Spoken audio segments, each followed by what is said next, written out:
What we started doing a few weeks back was we'll pull an article that's from this week's Torah portion, which is just a section of scripture that you read this week, and this article ties the weekly Torah portion to a recovery principle, and then what we'll do is read through it, kind of talk about it a little bit, and then we kind of just kick around questions and things like that around what we're getting out of it on the topic and stuff like that. I've got a few questions to kind of, if we need to, keep things going. All right, who wants to read a little bit? Let's read like a paragraph at a time. I'll take turns. Go ahead, Dave. Thank you, David, for volunteering. When the people saw that Moses was late in coming down from the mountain, Exodus 32:1. This week's Torah portion describes one of the most misunderstood events in the Bible, the sin of the golden calf.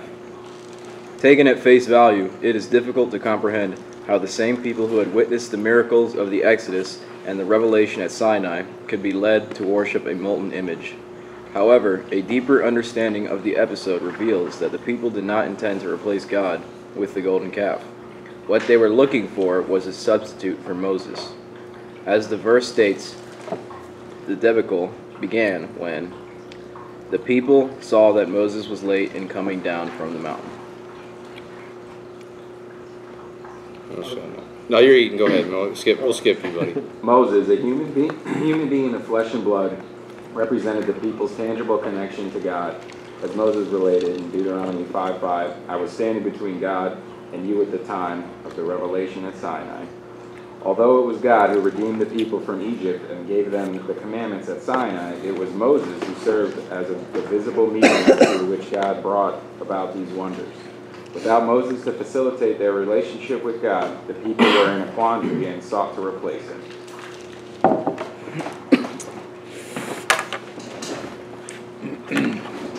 Somebody jump. Their mistake was that when they thought that they had lost their godly appointed intermediary, they took it upon themselves to choose their own way of connecting to God. Tradition relates various reasons why the likeness of a calf was selected for this purpose, but one explanation is that the people were interested in having a connection to God that they could make into their own beast of burden.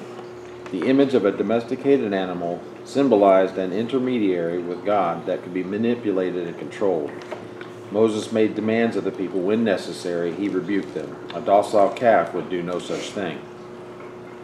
One of the cornerstones of recovery is our willingness to be receptive to God's message when He speaks to us.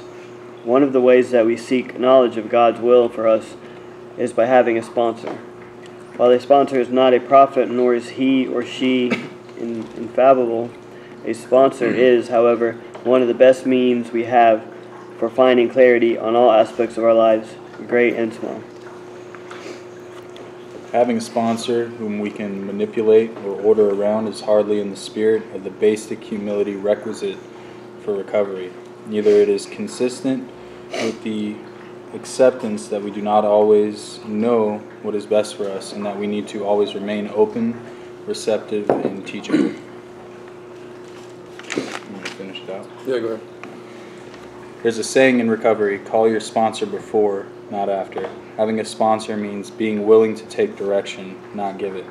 Whether our sponsor is always right is besides the point. What is relevant is that when we get out of our own heads long enough to truly listen to someone else, we may be able to hear the voice of God. Amen. Good stuff. So the title of this was called The Golden Sponsor. I think it got cut off, but all right. So do we need to reread this, or does everybody need to take a second and chew on it for a second, or? I think we all benefited a lot last time when we went back through and read it again. Okay. That's all I was thinking, like typically just slowing down and doing a second time. All right, so let's take it paragraph by paragraph. And also, one of the things I want you to think about, too, is if you know the story, if you don't know the story, it's okay. But if you know the story, I want you to kind of put in your mind some things about, where are they coming from when this is taking place? Like, where have they come from? What all has transpired at this point in time? What is taking place at the moment that this event is at hand? Who are the characters right? And in the play, if it would be right, if this was a play, and we were looking at the script, who are the characters? What are their roles? What are their backgrounds? Like when you're building a character, you always kind of build all these things, like their personality traits, their background, all this kind of stuff. So think of that as you're going through this, and then we can kind of talk through like the different roles that people played and the different lessons that we can learn from these different people or groups of people that are within the story. Okay? So here, I'll read the first one because I didn't read last time. When the people saw that Moses was late in coming down from the mountain, Exodus 32:1. This week's portion describes one of the most misunderstood events in the Bible, the sin of the golden calf. Taken at face value, it is difficult to comprehend how the same people who had witnessed the miracles of the Exodus, so think about all the miracles of the Exodus, and the revelation at Sinai, so think about all the events that went on there, could be led to worship a molten image, right? However, a deeper understanding of the episode reveals that the people did not intend to replace God with the golden calf. What they were looking for was a substitute for Moses. So a fake Moses, right? Something that's different. As the verse states, the debacle began when the people saw that Moses was late in coming down from the mountain. So the verse, the key word in the verse there, I think too, is late. That always sticks off the page. There's a thing with time, right? It's indicated there. Okay. And there's the character Moses, and there's the position of he's up on the mountain, but the other position being where are they?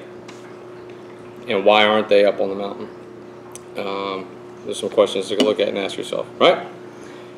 You guys want me to just read and do kind of what I'm doing? Okay. So you can take notes. Moses, a human being of flesh and blood, represented the people's tangible connection to God. So one of the things that I noticed in this article is kind of like when you're reading scripture, like there's nothing, the guy that writes this is a wordsmith, just so we understand who he is. So there's not going to be a word or a phrase in here that is unimportant, or if there's something that's there, it's important. If there's something that's not there, it's important. But there's a reason he put a human being of flesh and blood in there, right? So we kind of contemplate that. He could have just said Moses. We all know Moses is a person. You don't have to explain to me that Moses was a person of flesh and blood. So why would he put a person of flesh and blood? Represents the people's tangible connection to God. As Moses related in Deuteronomy 5:5, I was standing between God and you at the time of the revelation at Sinai. So for me, I circled between because there's a picture there of you've got a revelation or an enlightenment or a message or something of importance that needs to be communicated, and there is someone between where the message originates and where the message is to be finally delivered. That's crucial. All right. Although it was God who redeemed the people from Egypt and gave them the commandments at Sinai, it was Moses who served as the visible medium through which God brought about these wonders. So there's, again, going back to, he's being repetitious there with, there's a source, there's somebody between, and now he's kind of letting us see the roles of what these are. Without Moses to facilitate their relationship with God, the people were in a quandary and sought to replace him. So without him being there, like, yeah, look at their mental capacity, like, right, all of a sudden, so he's not in the picture per se. They go into a point of confusion, worry, anxiety, disillusionment, whatever it may be, right? And they sought to replace him.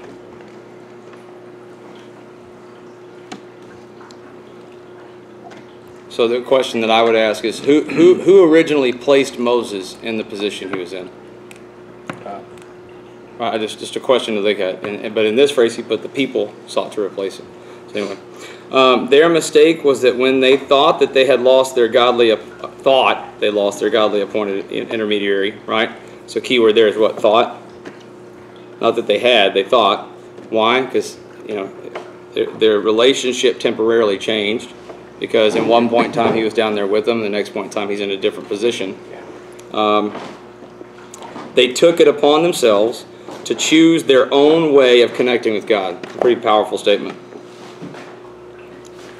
So to me, that's a huge statement, and what we're talking about is they took their own way of connecting with God.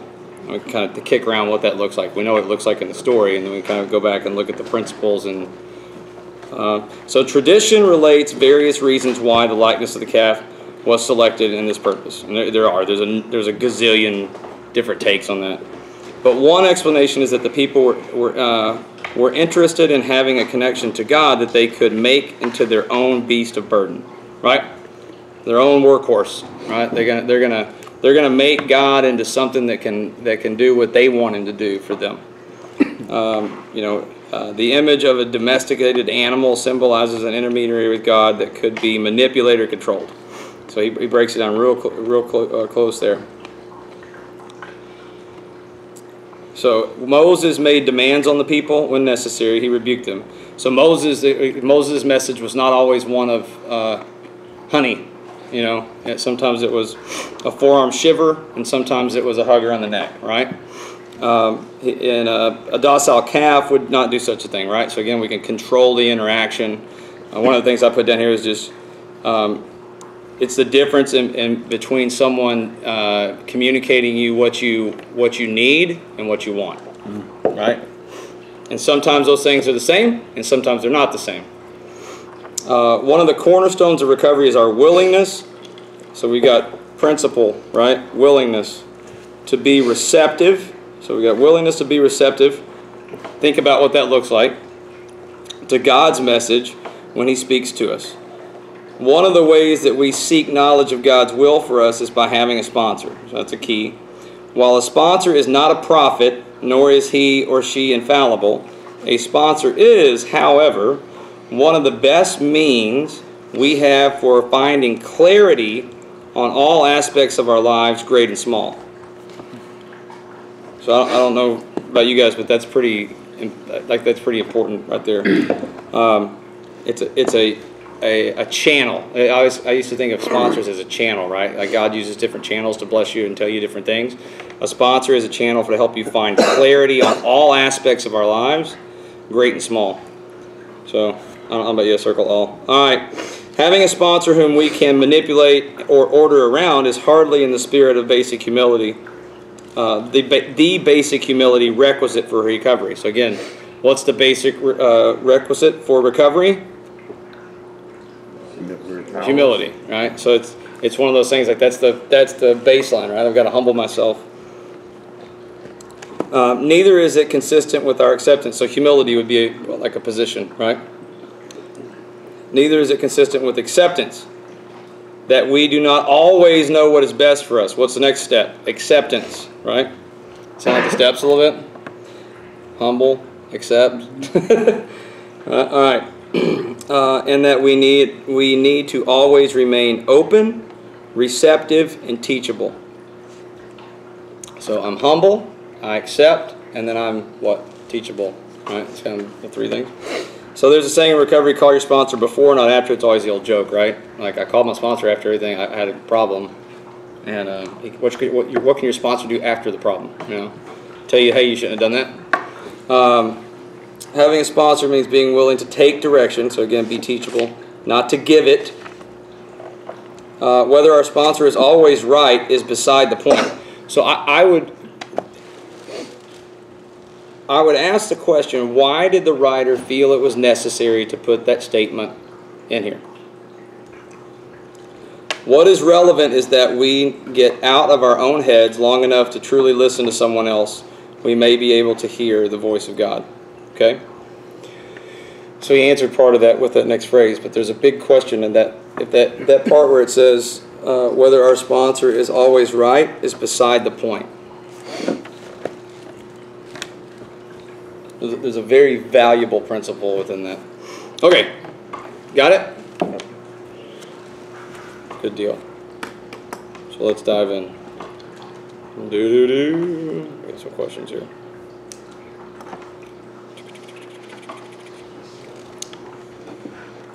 So I want to start with like a big umbrella question, which is, what does this story we're talking about, with the golden calf, what does the story just initially say to you?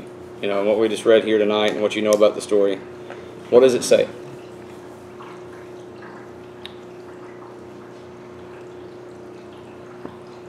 Pagan worship. Okay.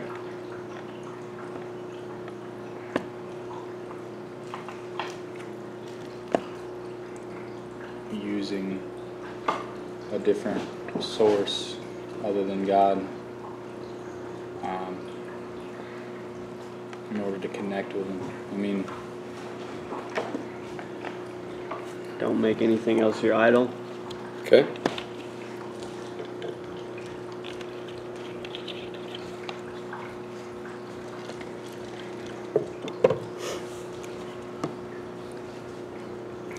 It says to me like how important context is.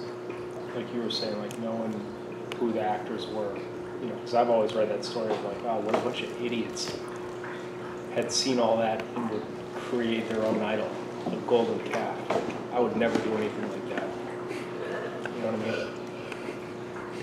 Well, if I had enough gold. No. Of gold. Yeah.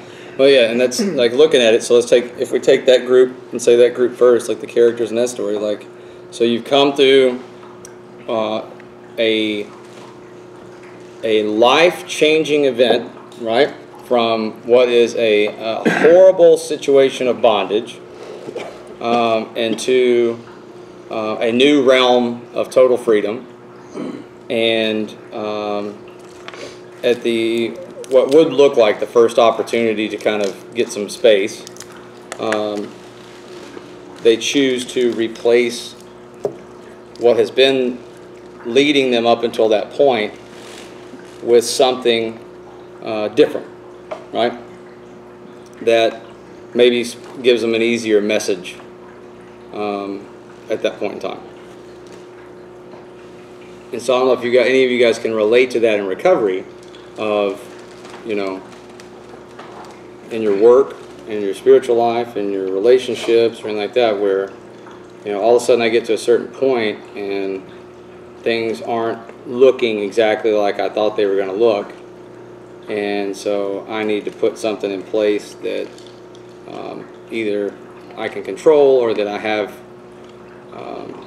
makes me feel comfortable. Maybe that's a better way to put it. I always view this as a decision of comfort. That said, this situation looks funny and it looks uncomfortable. It's leaving us in a position that doesn't make us feel comfortable where we are. And so we're going to create a scenario that makes us feel comfortable. And I don't know that I would even go as far as to say, because most of the stuff I've read is that the intention was even wrong, right? I think the intention was, well, let's find a way to give us something that represents what we really believe in, while this other thing that we've believed in seems to be out of vision, right? We can't see it anymore as clearly as we used to. And so I need to create something I can see or that I can grab onto to remind me. But in doing that, I've changed everything. Does that make sense? That can be your recovery. Yeah. Like, God pulls you out of it, but then your recovery becomes like what you focus on, not the person, not what got you out of it, but the process or the thing, and that could. It could become a number of different things, right? I mean, that's why it's so important to understand. And again, so it goes back to what is the importance of having somebody in that role and trusting in someone in that role of sponsorship, since that's kind of the topic, is that when things get into an area that seem different than what you've seen before, do you trust the process that's in the things that have brought you as far as you've gotten, or do you take matters into your own hands and start trying to create your own stuff out of comfort? Another way to look at it would be like, okay, so we've looked at it from their point of view. Let's look at it from a couple different things. One of the things we don't always do, let's look at it from God's point of view. So God could have given Moses, or all the people, or none of the people, tablets, a number of different ways, right? I mean, it's not like to get the Ten Commandments, the only way God could give us the Ten Commandments is if Moses went up the mountain and God came down on that mountaintop and gave him the Ten Commandments, because God's limited and he can't do it any other way. So when you're looking at the situation, you say, okay, so why that way, right?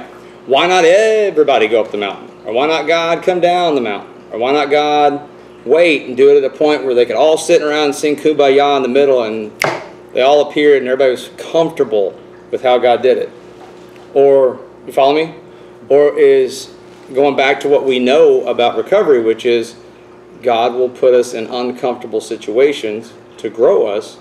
Could, in theory, one of the motives of the reasoning behind that be to separate what the way things were, to put people in an uncomfortable situation to see how they would respond, right? What do you think? Maybe? For me, that puts God in the teacher role, not the damn exalted role. Mm-hmm. He's teaching in all aspects of what he's doing. Yeah. If you think of God as a master rabbi teacher, or master teacher, and the master teacher, right? And that can teach numerous principles at numerous times to numerous people. And we don't even, this story we can only hypothesize about all the different dynamics that could have been going on with individual people at different points in time, right? So you've got all these millions or hundreds of thousands of people, whatever it was, down there. The intricacies of what each person was going through personally, and the debates that were taking place, and the things, like, 'cause we already know, like, one of the things we talked about before was like those 4 camps that were at the Red Sea, and they were arguing the theory about that. So I can only imagine at this point there was all this inner turmoil of what we should do, you know. Some probably were like, no way. Some were like this, and you kind of think if that's one organism, you know, it'd be like your brain like debating on what to do.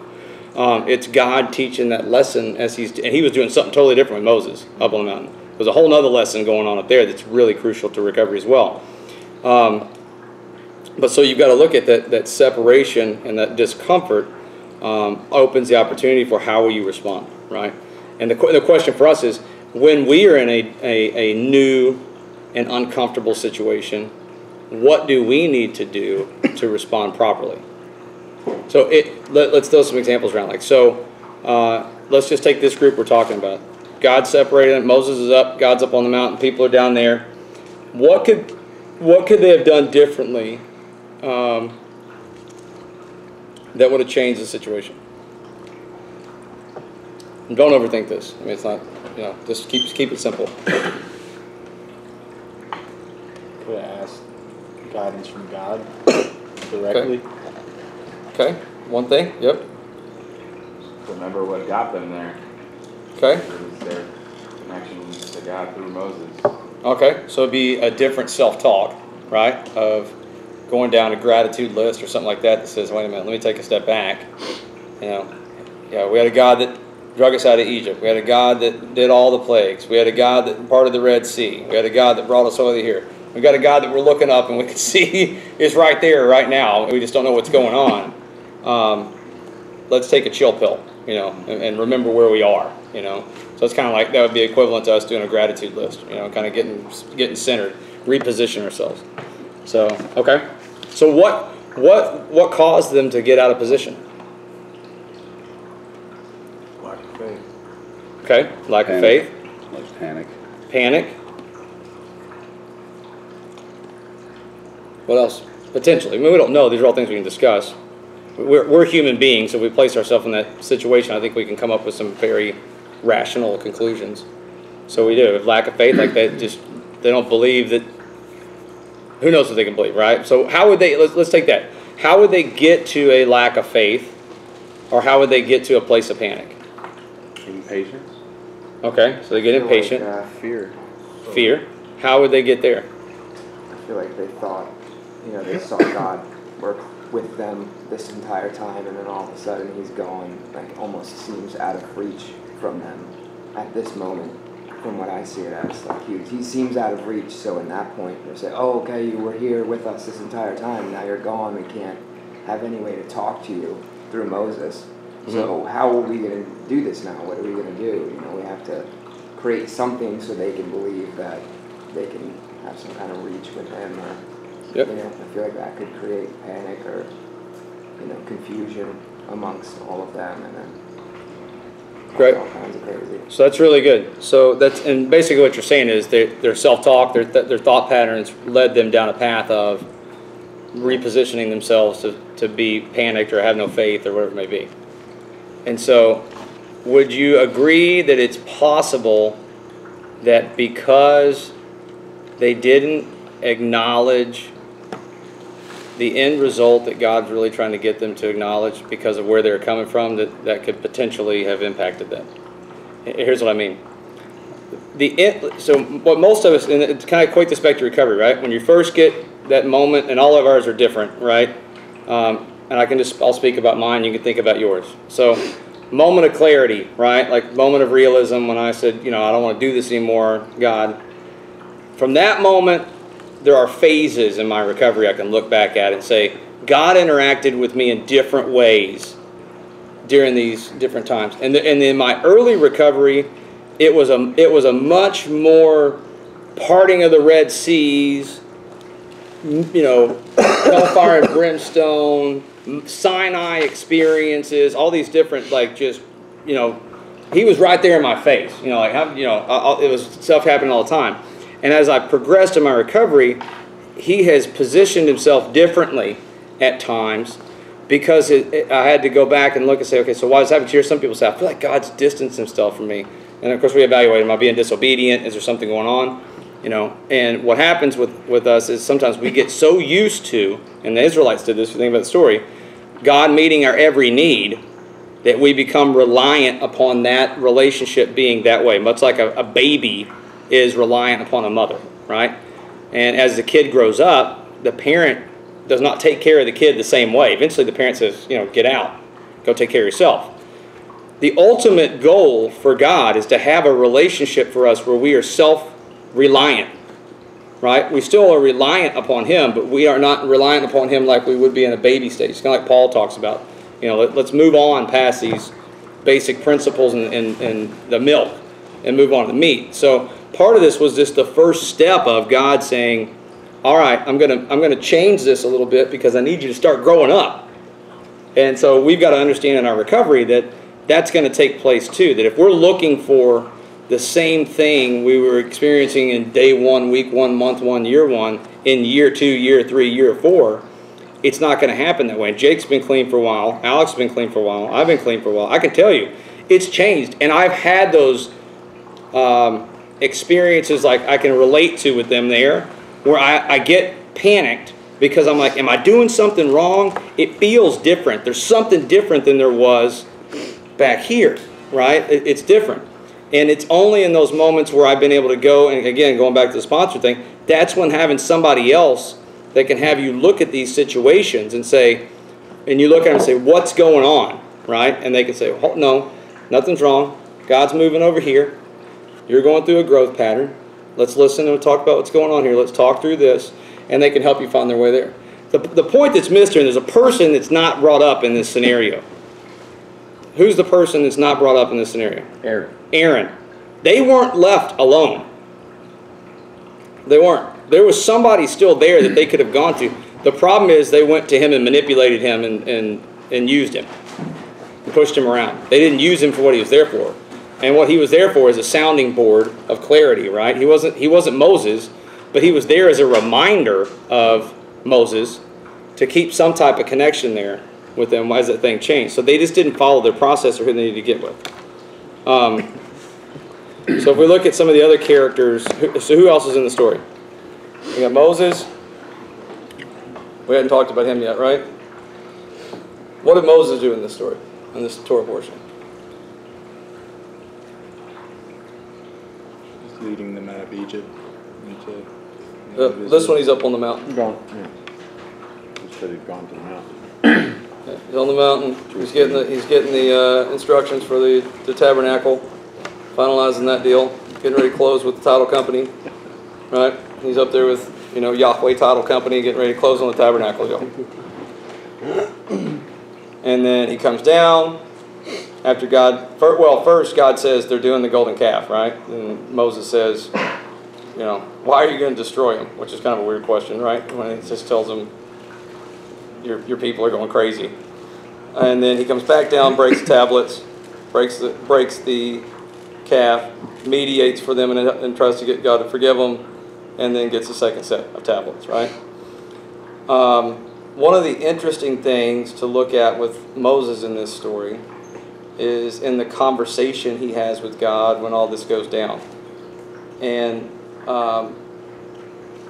it shows you another potential pattern that could have been going on with the people as well, but we don't get that side of the story. So when God starts asking him up on the mountain, says he wants to destroy him, and I'll start everything over with you, right? I'm going to wipe these people out and I'll make a nation out of you, Moses, right? He throws that out there. And if I were to ask you what story that sounds like, what story does that sound like? These people have gotten out of control. They're corrupt. They're corrupt. They're corrupt. I'm going to wipe them out and start things over with you. Noah. Okay? Correct. In the language, there's a huge bunch of references to it. I don't want to get too much into Kabbalah, but Moses' name is one who was drawn out of the water. Moses' life was saved in a pitched ark. That is the only other time it's used, that word's used in Scripture is with Noah. There is a line of thought that part of Moses' soul is a reincarnation of Noah. But the point being that what the story is trying to do, and I don't want to get into all that, but what the point the story is trying to make is there was a downfall that Noah made. Noah, when God said, I'm going to destroy everything, if you remember back to the story, Noah said what? In essence, he said, okay. And he built the ark, right? That's one of the things that the rabbis look back and say that was one of Noah's downfalls, is that had Noah petitioned God to save, like Abraham did, remember when Abraham petitioned God for Sodom? Moses intervened for the people on the mountain for this. It's that what the story is trying to tell us is if you take the people out of it and say let's just say Moses and Noah are the same person, okay? If we're looking at this from like just a scripting thing. Are you going to make the same mistake over again? Or are you going to do things differently when presented with the same situation? And so as we go through recovery and go through these scenarios, has anybody ever realized I've been presented with a similar situation that I faced in my active addiction that I failed miserably? And now I have the opportunity to either fail that again or pass that test based on how I deal with it. So it's another picture of we're going through these stations, these positions in life where, and the question becomes, are you going to deal with that differently than you did before? Moses passed that test, this time. The Noah, the Moses, whatever you call it, that character passed that test because he was able to complete what he was unable to complete at that point in time, which is why Moses was referred to as a man of God in a different way than Noah was. He transcended what Noah was able to do. And he saved all the people versus just himself. So it's another principle right there, right? So think about, again, in your early recovery or where you are right now, what's the most recent thing you can think of that was I hate using the word test because it just sounds like too charismatic, but like God put a test or a trial or an obstacle that was very similar to one that you had to face. It was almost like, man, I'm facing this again, and but you either dealt with it differently or you didn't deal with it differently. Has anybody got any of that?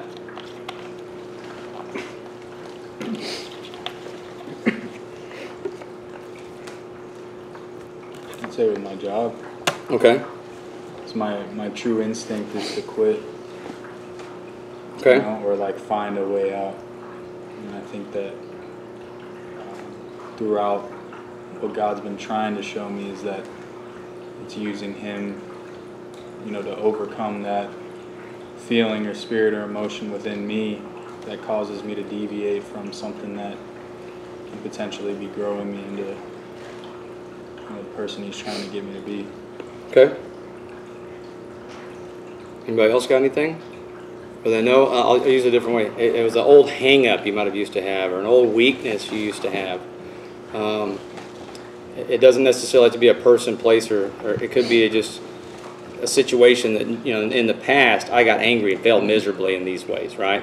And like a same situation, it's almost like the test is repeating itself in a different way, you know, over and over again. Rabbi teaches this. It's like, you know, if you, it'll just keep repeating until you pass it, right? And that we see that in Torah. So I mean, think about that in your recovery. Even stuff maybe in early recovery, you can look back and say, man, I'm still dealing with this repetitious scenario that's presented of whatever. And, you know, I'll give you an example with me. Finances, right? There's this constant, because I know it's been a huge area of recovery for me. There are things that repeat themselves, and it kind of comes back up. Like, are you going to approach this the same way you did before and get the same result, or are you going to approach this thing differently and get a different result? And you know, I've progressively gotten better. I don't fail as many of the same tests as I used to fail, right? You know, a lot of them, like dealing with Tam on meeting with Tam on finances. One thing is, you know, meet, talk. That was something I avoided for a long time. Well, I avoided dealing with finances in my addiction because I didn't want to deal with them. They made me uncomfortable. So now, what's a different way I can deal with it, and how am I supposed to deal with it differently, right, than I did before? Anybody got anything like that?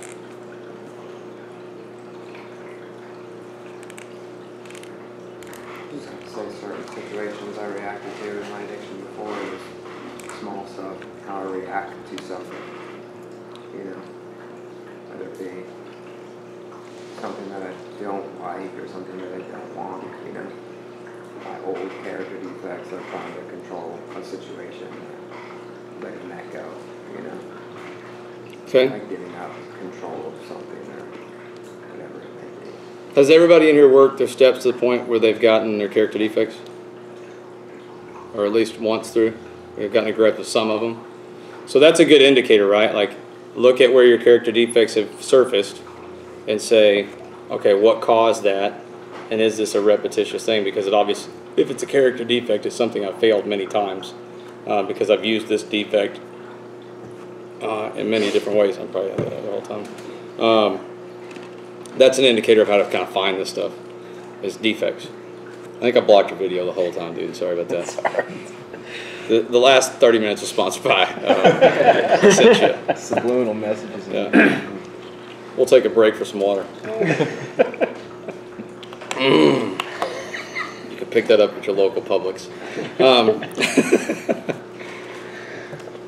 Okay, so we don't have to camp out if nobody's got anything, but I mean, it's a lot of stuff that's still, I mean, I'm tested with every day is with my, a lot of it stems from work, but it's a lot of my aggravation and getting angry, but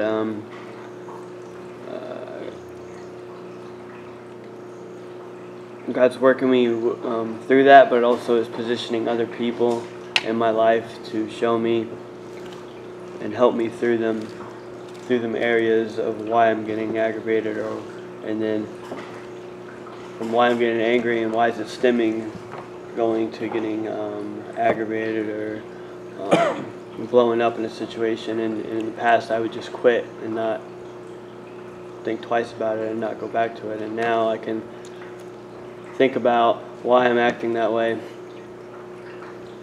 see the reason, and then just keep moving forward and being able to finish the job that I'm doing instead of just walking off the job or not working at all and just being up in my head the whole time. cool. So it's a different way. Yeah. Where you would have run off before. Yeah. Or self-sabotage, got fired. Yeah. Cool. All right. So kind of moving on to the next section, we talk about, I want to talk about where it said,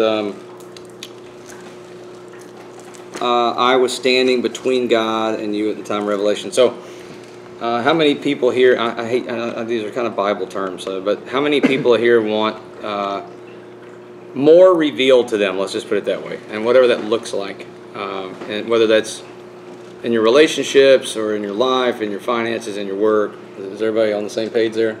Or do we have people here that are perfectly happy with everything that's been revealed to them, or they feel like they've had everything revealed to them, and they've arrived, they're in the promised land? Okay.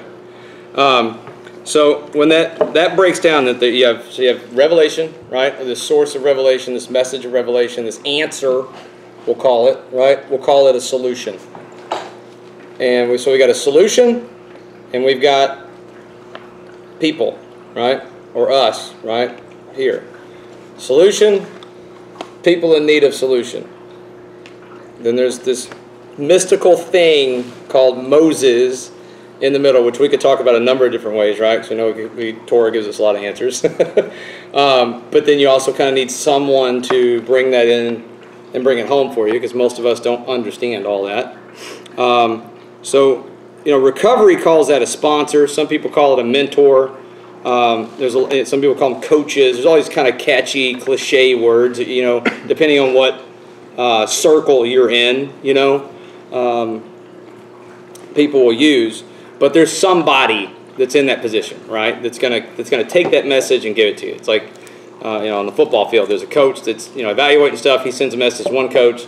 The coach sends it onto the field, right? There's somebody that does that. The guy in the box doesn't run down and run out on the field and whisper in the guy's helmet and then run all the way back upstairs. There's somebody there doing that. So the first question is, do you have a person, right? Or do you have multiple people? And let's start there. So does everybody have that person? And we'll call it a sponsor for lack of better ways to explain it. I gotta pee. You take tabs on the answer. My essential water, Scott.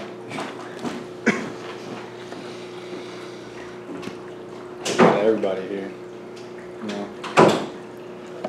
it's kind of like a plethora of different sources to go through being at this house, and then Eric, obviously. So we got like a handful.